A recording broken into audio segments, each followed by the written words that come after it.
После булки покрај пругата и венчаница, Славица Дабевска-Чировска со нова книга, нова збирка поезија, Душа која грее.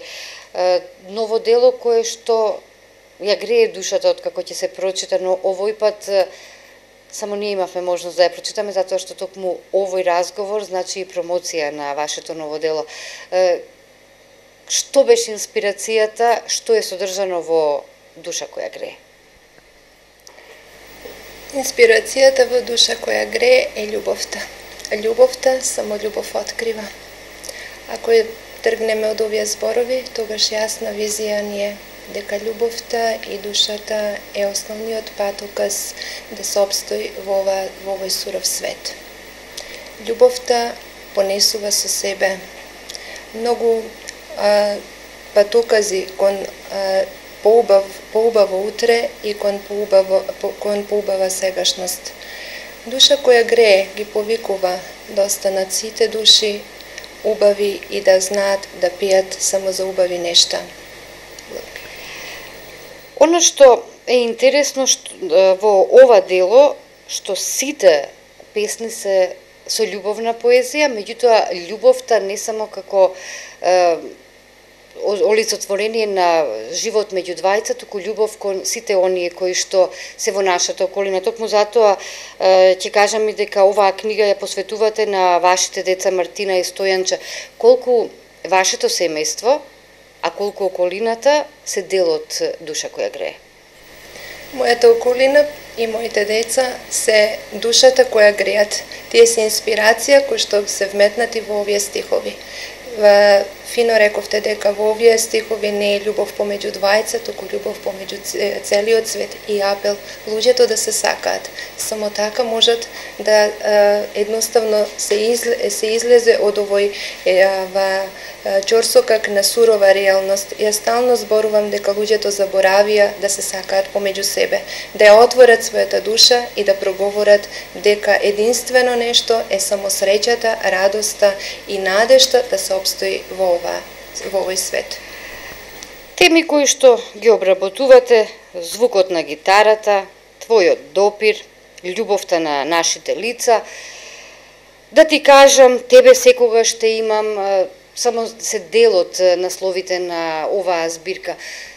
Делата, односно творбите во Душа која грее се читаат долго. Не е лектира за еден ден. Меѓутоа, колку време вие ја подготвувавте и колку песни се содржани во ова ваше ново дело? Ова дело долго време се подготвува, така да не можеме да кажеме дека тоа е дело кое што е преку ноќ создадено. Секоја песна е приказна за себе, зборува за себе и будно се работело долг период. Во оваа нова стихозбирка на љубовна поезија вкупно се 80 песни, кои што прават една целина и повторно заокружуваат, дека ги повикува сите души да се вградат во неа и да проговорат за љубовта. И во ова дело рецензент е Јован Бундало, продолжува соработката со овој автор. Како тој гледа на вашата нова збирка? Јас пред се имам потреба да се заблагодарам на неговата упорност во работата и овој пат со истите намери и со истата цел. Проговори и јас сакам да ги прочитам неговите зборови. Вели созрева со своите песни со префинет лирски и стенчен сензибилитет. Тоа се гледа од начинот на кој што го изнесува описот и ги приведува песните до крај. А пораката и поуката можат да се применат на реалниот секојдневен живот. Песните се со лирски набои, а емоциите поврзани со мислите, како во самите песни, така и со песните кои следат. Таа хармонија се гледа во јазично-стилска смисла и во континуитет на песните. Настаните се преплетуваат и продолжуваат од песна на песна, од циклус низ циклус, од прва до последна песна. Читателите будно нека ја прочитаат. Читателите ќе ја прочитаат и оваа ваша последна книга после оваа телевизиска промоција. Но вие од неодамна сте член на Друштвото на писатели на Македонија. Колку членството во оваа организација на писателите од земјава представува поттик и предизвик за повеќе работа. Членството во Друштвото на писатели е голем поттик за мене. Затоа будно се работи на другите две нови дела. Во мај се очекува излегувањето на романот.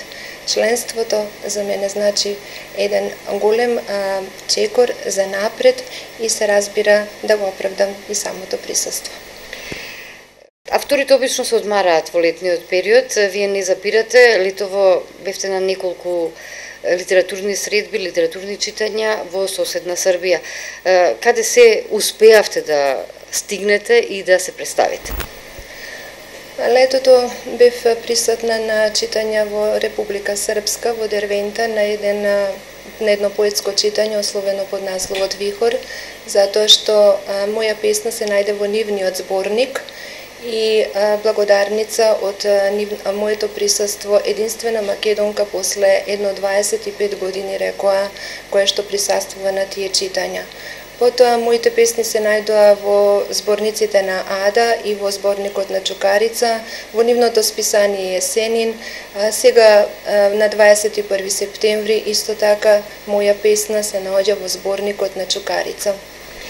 И она што следува е уште една промоција на новото дело Душа која грее во Друштвото на писатели на Македонија. Ќе настапите таму со ваша поезија. Кога? Промоцијата на во Друштвото на писателите е закажана конкретно октомври. Се надевам дека во мај ќе се дружиме со вашиот нов роман. Ви благодарам многу на поканата и ми беше мило што учествува во промоцијата прв пат промотивно во вашата телевизија.